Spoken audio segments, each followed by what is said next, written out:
what it is. What's up?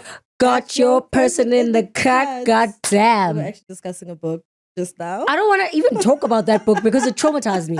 So on Friday, I was just really in my head because I was sick, Mosne. Yes. I had swine flu, RSV. No, swine flu. Between swine flu and RSV. But my doctor was like, there's no point in going for the swab because she's like, so many people have it right now. So the special flu. Oh, that's that flu that's going around. Yes. Oh. Zazie had bronchitis. Yes, yeah. So I wasn't well. Yeah. Then I haven't moved my body in like 2 weeks. So on Friday I was like, okay, mounted my bike. Yeah. Put on the rack and I was like, I'm going to drive out to the cradle and it's on. Yeah. Then I started reading. Did you start the book on Friday? No, I'd started the book when I was traveling back from Stockholm. Yeah. But then the first, so it's about, well, the version I read, because I saw people saying 800 pages. I was like, what? It was like 600, like more than 600 pages. Yeah. But the first like 200 pages are okay. So I read those on the plane and I was like, okay, interesting book. Yeah. Knowing you can't yet tell if the writing is really great or it's not, but it's still keeping you. Yeah. You're still coming back. So I was like, on Friday, I was like, I want to wake up early tomorrow. Mm-hmm. So let me sleep early. And reading usually helps me with that. Because if I'm on my phone and I'm overstimulated. Guys are overstimulated. I didn't sleep, guys. I slept at like 3 or 4 a.m. But I get that. Put it down. That happens to me often with books where I'm just like, I know I need to sleep. I'm seeing the time because I read, if I'm not reading on a book, I'm reading on my phone and I'll just be there. Yeah, I was on the Kindle and usually that makes me really sleepy. Yeah. But wow, that's why I was asking.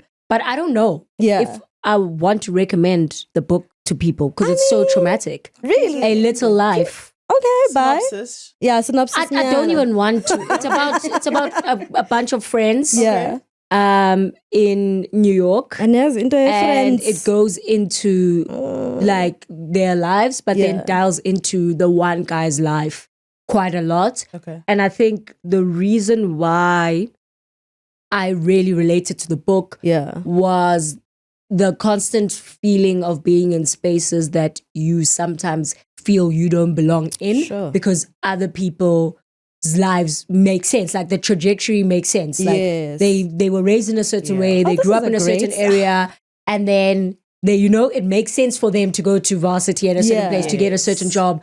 But for you, like you always have that thing in the back of your mind, belong up or what, which fits really well into our topic for today. Literally, as you were talking, I was like, we are so rude because we also have a guest. But anyway, that was my trauma for the week. And how are you though? I'm not okay. I'm still not okay. Like sounds enlightening. Yeah. No, it's traumatic. Okay. Oh my word. V, how are you? I'll introduce you after. How are you? Oh, thank you. I am also tired. I think that's the running theme, but I'm well. That's good. I'm good. Well, actually, guys, we've got a guest today. I know we started a little bit, unconventional, but I needed to hear about that book. Like, been needing to. Today we've got Vanessa from Vanilla Scented Kisses. I almost blew kisses. Then I was like, control yourself. Like, why would that be what happens in my mind? My intrusive thoughts have been winning too much. Mind you, it's a food business and you just want to blow kisses. Yeah.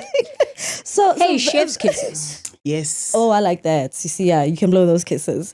So Vanessa, Vanilla Scented Kisses. I'm going to give you guys just a bit of like a background in terms of how we even connected, met, all of that.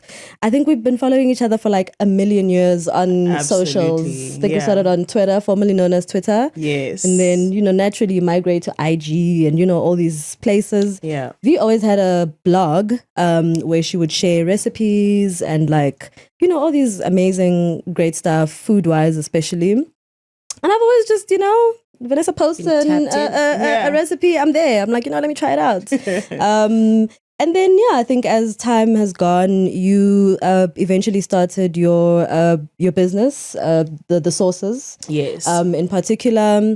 And then eventually it became a catering business. Correct, So it's, now it's all encompassing. You'll tell us all about that.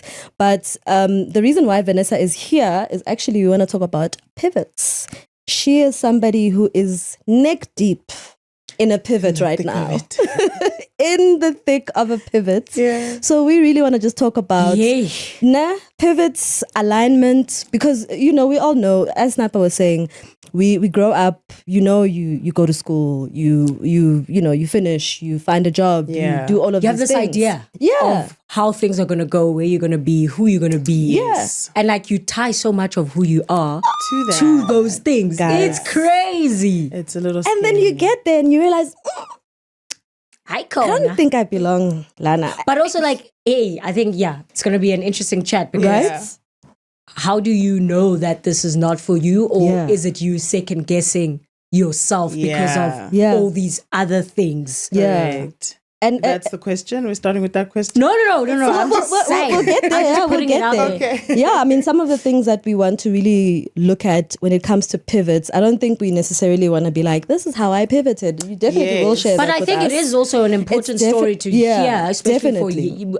Most of our audience is younger women, younger women of color, and queer people in general. So I think it's always great to hear of these experiences from people who look like us, because it's people like us who listen to this, and that information is not as easily accessible out there. So But I mean, some of the themes we really want to look at is especially around alignment. You know, and success. You know, there's success that we gain because we followed that script. And then sometimes it can feel quite hollow because you're like, is it's this not where yours. I am supposed it's not to mine. be? Yeah. It's like, this is the journey that was ironed out and I've followed it. Yeah. But this doesn't feel like something I can own. Realize. There go you short circuits. Yeah. So, I mean, take us through that, the journey that brought you to this point where you end up being like, wait, I don't know. What are we actually doing? Yeah. Well, tell us all about you and, you know, and that journey. I think the one thing about when you know it's right to pivot, I feel like it's a long drawn out process for me anyway. I think the minute that I started my career life, I always knew that, no man, things are not as they should be. So my background is finance. So graduated with a Bachelor of Commerce, did what I was supposed to do. But even then I already knew that this is not for me. I'm always really interested. So if you don't mind me interrupting and asking questions, what led you to commerce? Parents. My dad is an accountant. It is what Black children do. It is profitable. You will find a job. So, and also I was a high performing high school student. Maths, accounting all fit really well into what I was excelling at. And so it made the most sense to pursue that in varsity. I literally have a friend, she's CA. She Googled highest earning careers. Ella. She always tells the story. I Googled highest in grade 9. And then I was like, okay, I'm going to lock in. That's where I'm going. I feel like that's my niece. Because she doesn't want anything else. She's just that's where I'm going. The money. You know what? So I'm always interested. And they will excel at it. And I think that's solid. Like it's what we were told to do as a benchmark for what we should pursue. That was... The biggest struggle was transitioning into varsity and being exposed to a world that is very different to just the small little, I guess, town that I grew up in. Yeah. And I'm looking at this big world and I'm like, wait a minute. Yeah. Wait a minute, things are happening. There are so many people, and there are so many ideas. Yeah, it's not just accounting. Exactly. And then also the natural way in which I was performing in terms of education also tanked, because I was like, why am I struggling? This is not what I'm used to. This is very new to me. And it's left me in a space where I had to really think about what is the end goal here. But I pushed through the degree, graduated. As we do. Yeah. Hey, guys. And I think the first step in cementing that I'm not going to be doing this long term was deciding that I'm not going the CA route. Right. Yeah, because I was like, I actually don't think I have what it takes. I mean, I think I could if I really wanted Put your hair, but I just, the willpower was not there for me, you know. Found myself a nice little clerk job. I was working in finance, and numbers are great because I think you know that whether you're wrong or right by how well things balance and tick box exercises, but every single Sunday I just would sit and I'm like, what is life? Yes. Sunday scaries. What is life? What are we actually doing? Oh, yeah. And that was my first pivot at that point in time. How old are you? Oh, wow. How old was I? Like 25, 26 maybe? Sure. Yeah. And at that point in time, I got tired of lamenting to my friends about how miserable I was. And that's when I initially started the blog and would use it to lament about my life and how miserable I was, and then cook food and be like, oh yeah, try a recipe. It must be so interesting because people tend to want to put people in boxes. Yeah. So it's like if you're a finance girl, having like a creative outlet or being extremely creative for a lot of people aren't two things that can coexist in a person. So how did you navigate that? Yeah. I think, funny enough, I'd put myself in that box. I think I struggled with how I saw myself and how I saw my adult life looking, that I struggled with how different my pursuits were and how different I really wanted to pursue those things. So I think it was less about other people and more so about how I struggled with, I defined myself so strictly as being this girl who's a high performer and she is in finance and she's going to be excelling in this industry. And then I'm like, but it's not for me. But also you mentioned that your dad was an accountant. So if that's like the framing at home, I don't know if like mom is different or there's other like influences. But like I would understand then why your thinking would be like that. Yes. Yeah. It comes from the top. It comes from the top down. Yeah. But I think even now, I've had to intentionally make the effort to see myself as a multifaceted person. I think that's something that I contend with on a daily basis, where I'm like, you are many things. Actually, I relate so much to this. You both are like finance girlies who are like super creative, and like even in that space, people are like, "Are you creative?" I'm like, "No, I'm not." I'm just, it's actually so interesting because I'm in. I'll say the creative world, but I, for the longest time, I didn't consider myself as a creative, because I was more on like the strategy part of things, and then it took quite some time for me to be like, no, you are creative, and like you can be all these things, and even within, I think the friend that I was speaking about, that's a CA, just seeing the way that she thinks about things and how she problem solves, I was like, even if you don't have this like creative outlet that can be labeled as a creative pursuit, you can still be creative within the role itself. Like it's such, but it's to get your mind around it is another thing. Absolutely. So you're 26. You've got the Sunday scaries. You start a blog. I start a blog, and the company I'm working for is retrenching. And it's is this COVID or before? Before COVID. Oh my God. This, and like at this point, I'm hoping and I'm praying my name is on that list.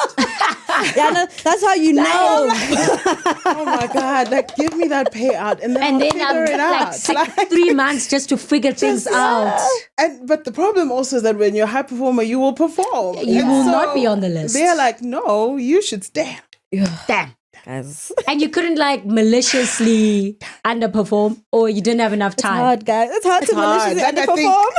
It's really hard. And I feel like you struggle with yourself as well. Like, I don't like how this feels. But at that point in time, that's when like my community on Twitter saw a job post for a social media manager. We used to be a society. Guys, we used to be anyway. a community. They saw a job post for a social media manager. And I think at the time, the agency that I then went to work for was placing social media managers within their respective passion points. So like they were looking for a food blogger at the time. Oh my gosh. Imagine. And people were what like, are the odds? Dude, this sounds like you. And I said, I don't know what you're talking about. What is this and job? there's people like, on Twitter. What are you talking about? But at that point, I'm like, I've got nothing to lose. And then I use the excuse of these pending retrenchments to be like, I'm not going to have a job anyway. Let me just, I'm not going to have a job anyway. Let me try it out. Went through the interview process, got the job. Wow. Look at that. And now I'm sitting in the space where I'm like, what are we actually going to do? And then I think even to add more incentive to that, they doubled my salary. Imagine that. They didn't know how much I earned, but they were this is what we're offering you. So value, I'm like, oh, okay. I can do this. I can make a life. Yeah, I can do this. Sent my parents a very formal email. Like the I can imagine. and with the offer letter, and I said, just so you know, I have how much money they're gonna make, they can give me, had and I'll to be justify. fine. So, like, Yes. if you have any questions, please, I'll be okay. And my dad was like, yeah, I mean, it seems like this is what you like to do, so I think go do that. I was like, You're gonna spend so much was that of your simple. time doing that. I was like, oh, okay. But how much of that, like, you know, your parents just being like, okay, I mean, I understand being I high can imagine functioning. that gave you wings. Yeah. Like that also gave you wings for that level of Yes. validation from people who matter. Absolutely. No, that absolutely. Because if the alternative had happened, I would be questioning my decision. Sure, yeah. So for him to be like, you enjoy it, go do it. I was like, this is new. But I appreciate And how many it. times do we not give people the opportunity to actually give us that? Yeah. By being too scared to even put the thing on the table. Yeah. Drag me, like, Absolutely. sure. And I mean, even cushioning it with the offer letter, it's We always speak about how, like, when Yeah. you're having a conversation with Yeah. your parents, it's so layered. Yeah. Like, you always have to put in the cushion, Yes. find a balance between what it is you want for Yeah. yourself versus Yeah. what they wanted, and Yeah. then the cushion there to layer. Yeah. So you're now in the social media job. Now I'm in the social media job, and I'm also now like struggling with the narrative of I was a finance girl, and now Oh yeah. I'm you're a in creative. creative space, and I'm like, what does this mean? I think also like when you move into a field that you haven't studied for, you might know and understand things, but you don't have names for it. Yes, Like, yes, So you can sit in meetings and people are like jargon, and you're just like, Papa, I get you. you know. But I was like, I'm gonna figure this out. I'm actually gonna figure this out. Worked in that field until March this year. Oh wow. Full time anyway. Crazy. Yeah. Really? So how many years? How many years is that? Like 10 years? Sure. Yeah. Worked as a social media manager, moved up the ranks, Yeah. moved into strategy until I decided end of March is like, I'm done. I can't. And that was my most recent pivot. I was like, Wow. What's happening now? Yeah. What are you up to now? What's you know? Before I not to ask go you the next crazy. one. Try not to go Aren't we crazy. all? Yeah. I mean, I still freelance across the different functions within social and strategy to pay my bills while I grow my business. But the focus is to grow my business. So, I think the industry was great. I think it was a nice pivot for me. But then that sinking feeling started to creep in once again. Oh. It's high pressure environment. I had worked myself until I was sick. Oof. Nothing made sense anymore. I was just Yeah. like, what are we actually doing? Like I would sit in meetings and I'm like, do you guys know we're selling chocolate? Yeah, we're not saving lives. Do you know? We're not saving lives. Do you know this? And I'm not shit talking. Yeah. No, absolutely. But I've worked in agency as well. Yeah. And sometimes it's like, guys, are we delusional about what we're doing? Are we okay? Like, are we all Surely aware it's not bigger than that this is moisturizer? Oh my word. Because there are people there that will behave like it's some life-saving, and I get Yeah. it. Yeah. You're passionate about what you're doing, all of Absolutely. that, but like, whoa. It's not your We don't mother's need to be house. backstabbing each other. We don't need to be speaking to each other in this way. We don't need to be putting guys, each I other struggle under so the much. throwing each other under the carpet in front of finance. clients. Absolutely. Like, we don't need to do any of all of that, because Yeah. then that would make the environment much better, Oh, and we would all be healthier. We'd all be healthier, Yes, guys. and, Literally, we like, could have an so I entire know- session about I know agency that. culture and how Yeah. problematic it is. But yeah, absolutely, passion is important, and Yeah. people must be passionate. I think what I realized very quickly that this is the end for me was when I saw how passionate people were, and I'd be And like, you weren't. oh. I was actually going to ask you, like, when did you recognize that as much as you had pivoted into that, you know, the food space or Yeah. the creative space, yeah, when did you realize that, like, truly, this isn't it? Yeah. Yeah. I'd probably say like 4 years ago. Sure. And I think like there's a nagging feeling that grows with you, but you think I need to get a new job. Yes, yeah. new Oh, child. clients Yeah, will I make know me that. feel different. Refresh. Yes, like, yes. whatever. So I got a new job like 2 years ago, and that job drained me. Like it took the last little Yeah. anything Depleted. Like yeah. And I think a year ago this time, Yeah. I started therapy because I got so sick to the point where my GP couldn't understand what was going on. Sure. Child, I know that it. feeling. I'm living it right now. Yeah. I know that feeling. So That's when my gut issues started. Yeah, it's all those things. Last year, literally, every month I was going to the hospital because I was vomiting my entire bowels out. And every time they'd be like, yeah, it's gastro issues. And I was like, only to connect this year that it's because of the mind. I was like, wow, guys, what do you mean the gut and the mind are so... They're really connected. They absolutely are connected. Yeah. Yeah. But yeah, I started therapy, and I think it was within unpacking what was happening in therapy where I was like, this is it for me. Yeah. Sure. I think it was like you were saying, we attach so much of who we are to this idea of what we're meant to be or supposed to be. And I had to break away from that. It was painful. Yeah.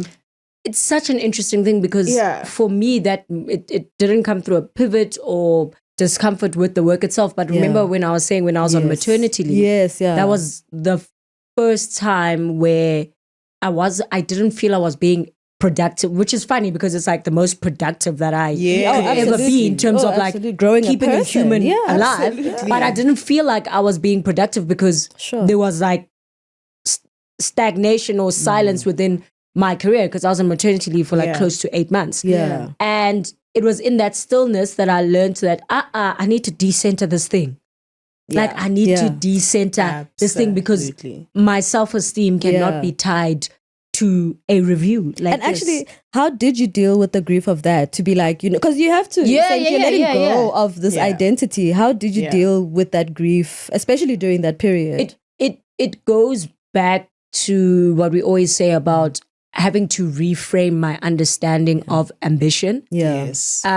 Because I like to think that I am an ambitious person, but the ambition that I had in my mind and the image of it didn't match my reality, right? And then within that experience that I was having while I was away from work for that long period of time, and I couldn't like perform that ambition, I had to come face to face with, girl, what is your reality? Like, what is feasible for you? What actually feels natural to you within this thing? And how much closer to yourself can you be while in this corporate rat race? And that was the conversation that I was having. I still need to have a conversation. It did not end really well because there were some interesting decisions that I made after that conversation. And wow.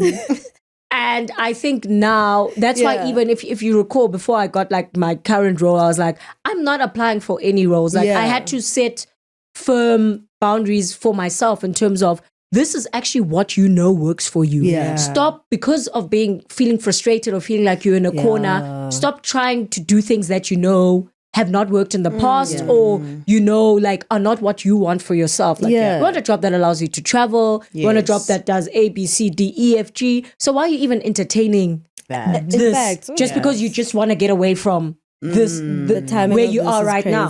So it's like I had to really be honest with myself in terms of those things and be like, girl, like you're not being serious right now because you're not sticking to what you said you want. Just because you're tired of a certain situation, right? Because sometimes you're very frustrated with your role or your job, and then you think, oh, a new job will make you. It's like that new job isn't what you said you want, but because in charge and you want to get away from and this, you wanted to get away, you hop over, and it doesn't align with the plans that you have reframed for yourself today. So that's how I dealt with that. How did you deal with the grief? Like, I mean, at all the different points also, you know, I mean, where you firstly realizing I'm creative, I'm really into like creating work around food in this way. Firstly as a hobby, then once you like you're in the business, once you join the business, it's a very different experience what you were doing as a creative outlet and all of that. So how did you navigate that higi-haga? Look, I think at least you were saying you had an idea in mind of the work you wanted to do or the life you wanted to live. I think what I realized in therapy is that I was passively moving through my life. And we will do that. From the time I made the decision to study finance to a continuation, like all of the pivots have been great because they've brought me here. But even then, they were never within like my planning. Yes, it was always things that came to me through other people. And even with any jobs that I got, I never actively pursued jobs. Somebody would reach out and we're looking for this person. And I'd be like, okay, sure. Yeah. You know, but there was never any thinking around like, this is actually what I want to do. And this next step is going to help me with this thing and that thing. Yeah. So I think it was firstly being honest with myself. And it's such a tough thing to do. Because it's like to admit to being a second-hand in your life, in your own life. Girl, I had that chat 4 years ago with myself. I'm having that chat. I was currently lashing myself. I was lashing, and then I said, "Be kind." Be kind. That was going to be my next point. Is that like processing that? There's a lot of shame that you carry with it because you're like, so much time has passed. What do you mean? I'm in my 30s and this is where we're at. I'm realizing this now. Yeah, but I think I've had to realize that it was meant to bring me here. I was meant to discover who I am and then venture into this next phase of my life. Those things needed to have happened in order for me to be here. But also it's skills that I've taken along, like can transfer them. Finances, I understand money. Like I think that's where I'm struggling now, where I'm like, what can I even transfer? Like, I think it's at that point you where can I'm transfer like, your skills to so many things. To so many things. But you need to decide what it is you see for whatever period of time you want to see it for. Literally. Yeah. That's why I was like, oh my God. Because I just feel like it's so amazing. Like, we're so young at the best time to be young Black women. Yes. What do you mean I have all of these options, but also I need to, focus. I think that's I need to be anchored in my exploration of these options. I think that's what I realized. I was like, I actually have to be anchored. Not running away. Yes. I mean, I think I've probably said this to, I don't know if I said it to you or what, but I realized a lot of my career was running. Yes. I've been running from one or the other situation. Maybe they're not paying me well, or this person is treating me this way, or I'm not getting whatever it is that I want. Take back that control. Yeah, and I'm just like, oh, guys, it's giving secondhand at this point. So I'm really sort of grappling with myself. And we hardly ever speak about. I can relate with like the running away. Yeah, like we really, really hardly ever sit down and be like, wow. Yeah, like why are you running? Like why? Like, but there are so many situations in your career where you feel like you were escaping a situation, you were escaping a person, like you're saying, and that gives so much control to other things. And we sometimes then find ourselves in situations that are way worse. Because we were running. We were running, literally. I think another question I have is how did you get yourself to feel really worthy of this pivot, to be like, listen, especially this latest one where it's like, dude, I'm locking in there's my do business, or die, but like, I deserve this. I want this. The deserving part, I think, is like probably the most difficult, because like there are days where I wake up and I'm like, how? Like people are rushing and they're going to work and they're stuck in traffic, but like you get to ease into your day and like vehemently say, I only start my work day at 10 a.m. Deal with it. How dare you? Like, no, in this economy, how dare you? Yeah, but I think it was because at that point in time, it felt like there were no other options for me. Like, I'm going to die in this job, or I'm going to pursue a different life. And I feel like every single day I have to, like, I live this life. I realize how much worth it is for me. And I think also the person that I am becoming during this process, and how I'm even able to give to the people around me and to my craft and my business, they reaffirm the fact that this is exactly what needs to happen. I could never have done this anywhere else outside of where I am right now. Sure. That's amazing. And I mean, the people in your life, how were they, how did they foster this sort of pivot? I mean, I found the times where I've been making sort of big decisions, sometimes like I don't tell everybody because I'm like, I don't know if I can interview until the last round. Really? And then I'm like, pray now. Such a yapper. I'm actually a big yapper. Okay. But, people have this idea that like you must stay in a role for like 10 years. Yes. Like, I've literally been in an interview process and I knew as soon as the person asked me, because they'd been in that company for 15 years. Yeah. And I knew as soon as they asked me, like, oh, you've spent like 2 years here, 4 years here. You've only been in your current role for like a year and a bit. Why are you considering moving? And I was like, because I don't work in a company like yours where you can stay for 15 years and build a nice ass life. Exactly. But at the same time, I was like, that's throwing me off, because you're making it seem like I'm a flimsy person, or, you know. they love doing so I that. get you 100%, because even my grand will be like, yo, Sine, you're going to another company now. And I'm like, yes, babe, that's the way I can move up in the world. So how did your community respond to your pivots and this latest one? Yeah. I think it was probably cushioned with what I was going through within therapy over the last year. Shout out. I would share that lady. And I think I had always said over the years, like, perfect world, this is what I would be doing. And I think the people who were close to me knew that, right? Yeah. And I think they also saw how deteriorated I was.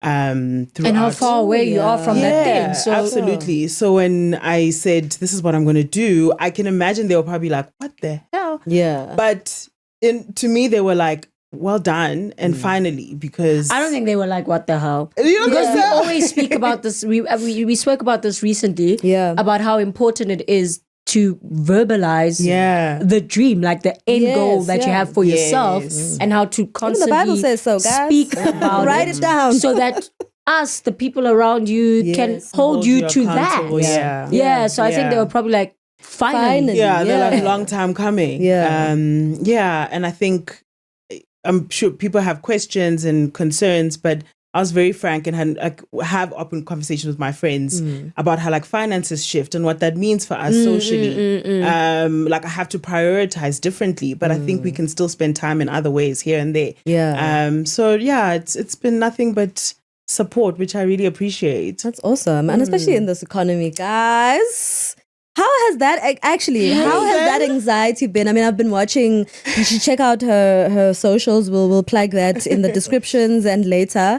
But I mean, a lot of what you've been speaking about has been that anxiety, you know, of having, you know, quit your job and, you know, pursuing this different sort of journey. I mean, I remember when I had quit my job in 2022 to finish my master's. My boy, I thought I was gonna be relieved. The minute it was effective, the anxiety.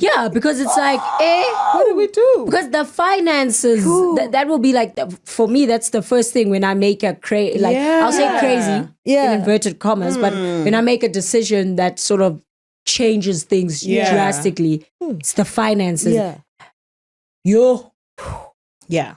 it's like, yes, I want my peace, but there's so much of my peace also comes with, like, the comfort of, okay, rent is going to be paid. I'll have petrol. I can eat. I can pay the bond. It's crazy. Look, I think this episode might seem like a plug for therapy, but like, no. You know, she listens. She's also listening. We love therapy. We love that lady. And I will always recommend somatic therapy if you do venture into that space. For people that don't know. Look, I might butcher. It's okay. Your experience of it. My experience. You can define it according to your experience. I think, like, especially as, like, Black women, I think oftentimes, like, I'm going to speak for myself, especially, like, we rationalize our feelings. Oh, yes. We explain them away. I can sit across you and be like, this thing is what's really pissing me off and this is how I feel about it. But I actually don't sit in the feelings of it. And therefore you don't get to process it. And somatic therapy helps with that because it allows you to embody the feelings and how to process them and also how they show up in the different ailments and physical issues you might have. So that's what I went through. And I would recommend it. I will not lie. I went through that not so long ago. And now I'm sort of continuing with somatic therapy because for the longest time, the last 10 odd years, I'd been doing like talk therapy. And I just felt like, no, man, something is missing. Something is missing. And I mean, that's like you're saying, you know, the ailments, that's how I was able to realize like I'm actually not even connected to my body. Yeah. Because I was a big one. I was at my physio and she was literally just like, oh, you know, touching all these, like, can you feel this pain? I said, no. Yeah, that's a big and one. she's like, yeah, this should be painful. That disconnect, it will leave you off balance. Yeah. Right? And existing in a constant state of being disconcerted is... Yeah. Because once you realize that, like we are not one. Like I am not one with myself. It's at all. Yeah. It's crazy. Literally. That part, shame. So yeah, I think that's what's really helped me to deal with the anxiety. Doesn't mean it doesn't come. Yeah. Like I always say to my friend, I'm like, it's always like around like the 24th. Yeah. I'm like, oh, wait a minute. Yes. Where it's like, ish. Yeah. I need to stop doing that math. What's going on again? Oh, who did we invoice and did they say they're going to pay? Okay. How many months? You know, listen, it's a lot. But I think, being able to understand that I am anxious right now because of this specific issue, and then having the tools to alchemize that anxiety within your body. So I do a lot of movement. I have to walk. I have to always talking about how important it is to move. Because even me, if I don't move, it's nothing late. gets done. Yeah, do a lot of movement. You have to eat well. The gut. You actually have to. You have to. You have to. You have to well. eat. Yeah. Yeah, and even in the list of like my priorities in terms of my finances, eating well right at the top. Yeah. Like can't budge because if I'm not well, then what's going to happen? Function. Yeah, sure. Yeah. So that's kind of helped.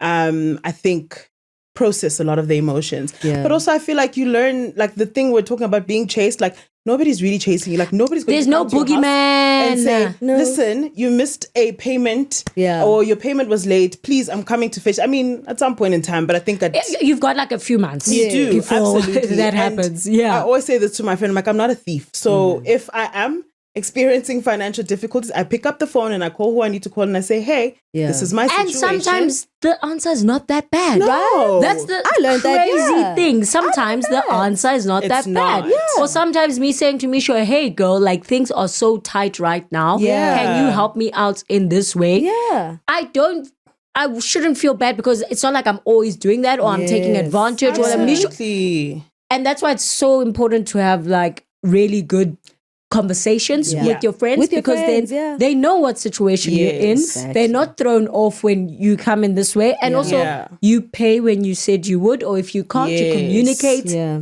Makes life so much easier. I realize that communication is key.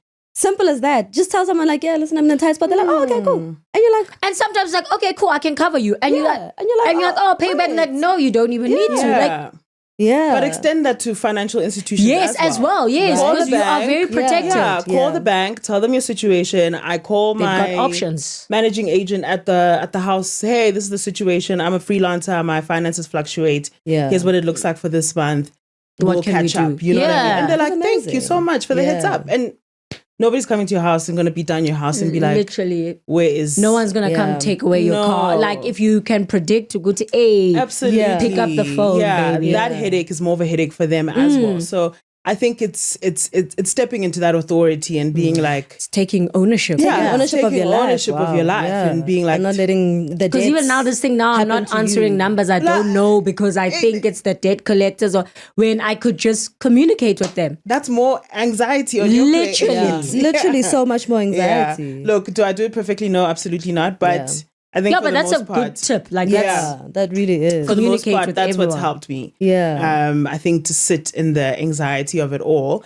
And I think there's also another element where it's like nothing seems to be happening as quickly as you envisioned. You envisioned it to happen. But I think I've had to remind myself that I moved away from that life because I need slowness. And so I have to build at pace. And have to sit in the discomfort of that impatience. And it's wild because during the building, it's like it feels so slow, but all those small steps and slow steps that you're taking, one day it just feels like, oh my gosh, everything's happening all at once. But it's like, no, it's not because I've done so much. It reminds me of when I was like, okay, I'm crossing fingers that I feel better soon and that I can start training again because I've got another marathon that I'm chasing. But when I joined this training program, they were so insistent on run slow. Like run slow so that you can run for longer and that will make you faster. Yes. And it was such a difficult lesson to learn because you're always thinking about how quickly I can do this,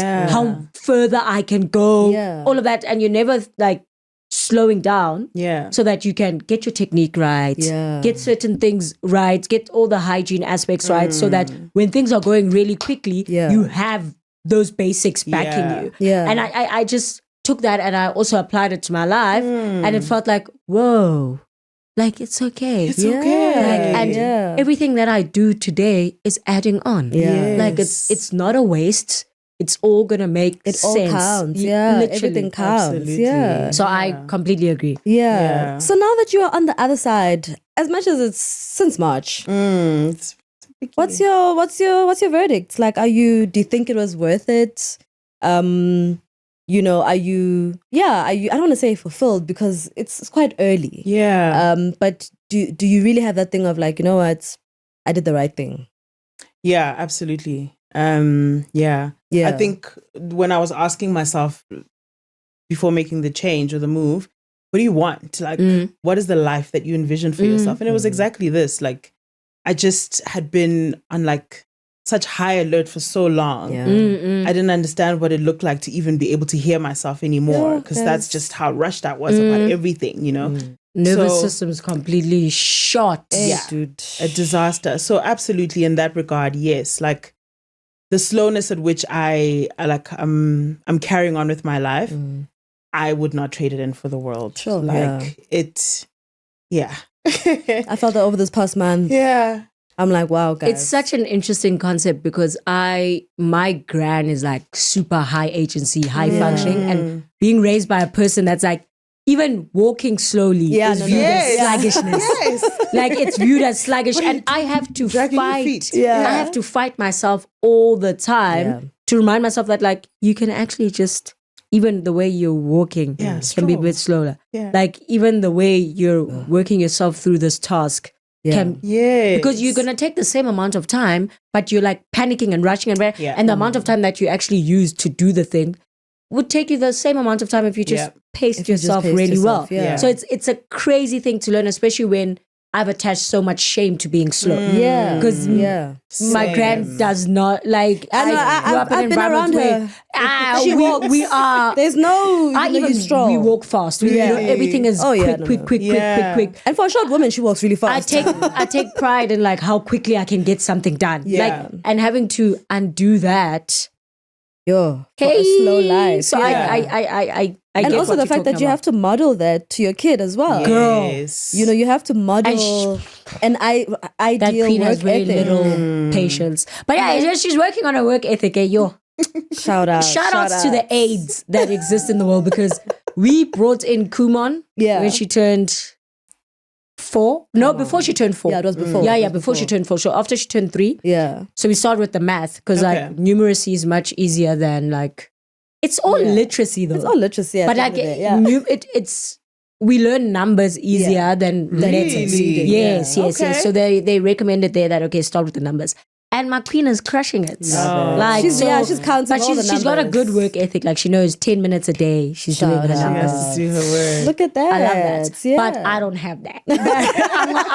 I'm working towards it. And also I'm using the help that exists in the world. If you have the resources to get help in certain ways, tap into that. If you don't have the resources, look up ways to like, cost-effective ways to make sure that you get help in whatever you're trying to achieve or do. Because when you were speaking now, I was thinking, okay, say it's me, I am extremely frustrated in my job. I am extremely passionate about the idea of starting up a business, but I don't have like any savings. I don't have parents that can help me out. I don't have friends that are of like a class that can actually like cushion me or back me. What does that look like for me? It's like a very scary thing. But we always speak about, you have that thing inside you that's so strong. Like, and I love listening to that voice, even though I'll try ignore it and all of that, but it will be so strong. And I think it's been, you've had 2 pivots, but that voice has still been there, and it's been saying, feel me, I demand. I demand to be felt. Like, I will make you sick because you're not listening to me. you will lose your mind. That part. You know, like over things that are very describing easy my life. and simple for your intellectual brain. Yeah. Like you are a very smart woman. All these burnouts I'm experiencing. Literally. And I think sometimes, I know people be like, ooh, woo woo, but I'm like, no, it's... Each time I've ignored that voice in me, I have gotten myself in trouble. Yeah. Absolutely. You'll be forced to slow down one way or the other. Oh, yeah, no. Yeah. So it's like, it's a scary journey, but I think so many people have been through it. Yeah. You've been through it. You've just shared your experience. Yeah. There's somebody whose experience will mirror whoever is listening now. Yeah. If you just search with the right keywords, you'll find that experience somewhere. We really are, and I think it's so important for Black women to share these experiences, because there's things that we think realistically are not attainable for us because we haven't heard of people who are in it. Yeah. And I think it's so important to even share at the beginning of it, before the great success, because sometimes but it's easy to talk about it now because now you're stocked in Woolies and Checkers, and you know, and you're catering for like all the office parks, you know, or whatever the vision might be for you, or you have your entire restaurants, or you know, I don't know what the goal, the big, you know, dream is for you, but I think it's important for your story to be heard now. Absolutely. That's really why I wanted to. That's really why I wanted to have her here, because I was like, you know, she, like I said, will plug the socials. You've been, you know, creating content around that, even the food content that she's been making, the voiceovers, you know, sort of reflecting on all of this. And I was like, yo, this is so resonant. I think for a lot of us, I mean, like I've been saying, I'm currently sort of going through that where life has actually just slowed me down. It forced you. It said yield. It said, whoa. And you need to stop and you need to think. You've been running and running and running, and it's catching up to you. And now you need to really figure out what it is that you want. And I think the last 3 weeks or so, I really have been asking myself, what do I want? And that has been the hardest question to really sit and think about an action. I have a question for you, because I think we took a break from the podcast, which was also like running, because I feel like we could have literally had a conversation with people and all the other things that we were experiencing in relation to this, but I feel like being back here and verbalizing, it's also a question for you in terms of the way you create your content and the reflections that you have. I think the more we speak about these things and say those words and hear them back, the more we're forced to reckon with them in I don't even have the words to describe it, but it forces you, because I'm saying these things, I'm thinking about them, I'm speaking them. I'm putting Why them am out I there not actioning? Yes. No, that's literally, I think if I was asking myself these questions last year with the podcast not having been back, I don't know how much of that I would have done, one, but I also don't know. I think actually I would have been stuck in that sort of cycle that I was sort of finding myself in, when I'm like overthinking and I'm, you know, like I'm sort of working myself up, you know, and then I'm just sort of like, okay, this is too much. And then I just switch off. Like I don't want to deal with this at all. Whereas this year, really, I think as a result of, you know, us being back, us sort of reflecting, us, you know, I think I realized like, oh no, I don't think I'm in the place that I should be mentally. I thought I was.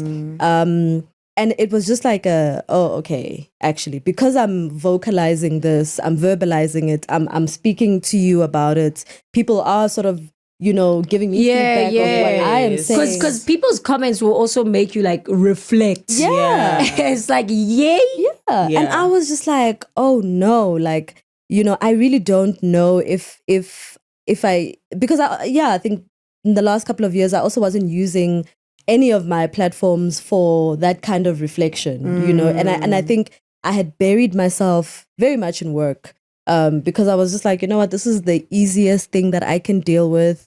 You know, it yields results. I get paid every month. You know, once a year I get a little bonus, you know, so you know what, let me just go into this. But now the rest of my life was suffering, you know, socially, all of that. I didn't really have any sort of extramural sort of activities, and the ones Do that not I did let go of your extramurals, or please. pick up I made that Pick up mistake. some. Get a hobby. Pick up I some. made Yes. that mistake last year. Girls with hobbies. And I think I sat so long on my own, thinking too much. And I definitely sort of sent myself into a little bit of a, into a spiral. It goes back to that thing that we always say about how like we can do all this theory, we can do all this thinking, but we need to practice. have Like to do, we need yeah. to put ourselves out there Yeah. and Yes. practice and test these things that we think about in our heads. Yeah.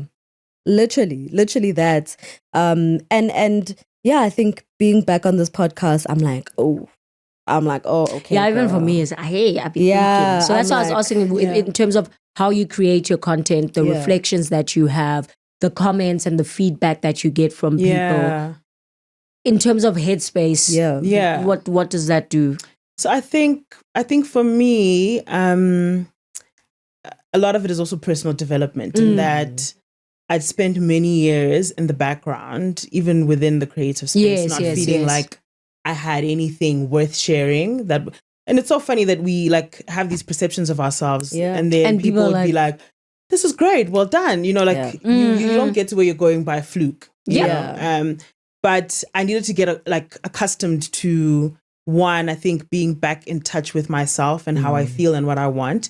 And then also being able to vocalize that as just a way to practice having a voice. I think it's important if you're building a business in this digital age, especially. People want to connect with and corporate can really stifle your voice or make it so small that you like doubt it. It's wow. It's heartbreaking. So it's mostly that, and I think it takes me a while to get to the reflection. I think one of the reflections was how long it takes me to get to the bottom line of something. But so it's like, hey, you need to start as soon as possible. And I think the more I do it, the more I get acquainted with it. And I think what's been really nice is how, like what you were saying, how people resonate with what I'm saying, which is why I believe that a lot of us are really going through a very similar such thing. An interesting really thing. are. Like it's, I think in my adult years, it's been such an interesting shift to the feeling that you get when something resonates with others. I have never felt as less lonely as I do now. Oh, listen. Like the more I share isolating thoughts that I have, the less lonely I feel. And like I can't remember feeling as lonely as I felt in my early 20s. And it's all because of speaking and sharing an experience that like for a long time you might have felt vulnerable about. And then once you do the speaking, it's like, wow, sibaningi. And because ikala sibaningi, asakali. Exactly. Literally that. And there's also different perspectives you get to take on. I think like it also probably helps you process whatever it is you're working through. Because sometimes someone brings a perspective that like unlocks something that you weren't even considering yet. I love it. Let's keep talking. Let's keep talking, guys. Let's keep sharing. Absolutely. And don't think, I love what you said about how like we often think that there isn't value in what we have to say, but a lot of times there is great value for a lot of people. Like I think I was thinking about this in the shower today. I was like, I'm so fortunate. And I think we are so fortunate to have the kind of communities that we have, but we also need to be proud of ourselves for building them, right? Where you can have conversations of this nature. Where Misha can be like, oh, I think V would be great. You know, I think that the value of this like is out of this world. And I'm so proud of us for being a part of this and being able to create this. I'm so proud of you for being able to put yourself out there and speak about these experiences that you have. Also. Yes, because everybody on the internet is insane right now. So there's also that. There's also that. That place is madness. There's also that. But what I wanted to say is, but at the same time, it's like there are people who are in community with you, who you've never met, who have only come across your stuff via this internet. So the internet is really insane. But there's a pocket that we're creating, no matter how small it is, that can be so big to someone else. So impactful. And I was literally thinking about it as like, we took time off from being online because we're so frustrated by what people were speaking about, and we sort of drowned these voices that people are telling us are important. Even if it's 5 people it's 5 people I wouldn't have interacted with in my Absolutely. day to day, Yeah. who will interact with 5 people in their day to day, who will change their perspective in some way. Yeah. So I just want to say, both of you, I'm so proud of you. Proud of you too. Like, well done for being courageous, going to therapy, Yeah. like not fighting, but tussling with yourself Yeah. For the in a way that is leading you into a healthier version of yourself that feels more like you. Yes. Like, I think that is so amazing. It is such important work. Thank you. And well done. Thanks. Oh my word. Look at you ending it on this note. Thank you. Appreciate that. On that note, on is that there anything note, that you're would you doing like to- soon? Anything that you want people to know about? And to we'll plug, put all your social shameless pages. plug. Please don't feel any shame. You should have bought some products. Follow my food pages. So yeah, it is a food business. We do a lot of catering, but our specialty is harvest tables. I love the they're so concept of gorgeous. like Oh my gathering word. around a table and mingling and like easy hosting. I also make jam, sauces, and preserves. They're delicious. Yeah, I'm currently going through a bunch of. I ordered. That sounds some like, not so where's long the ago. product? Shame. Actually, And you know what?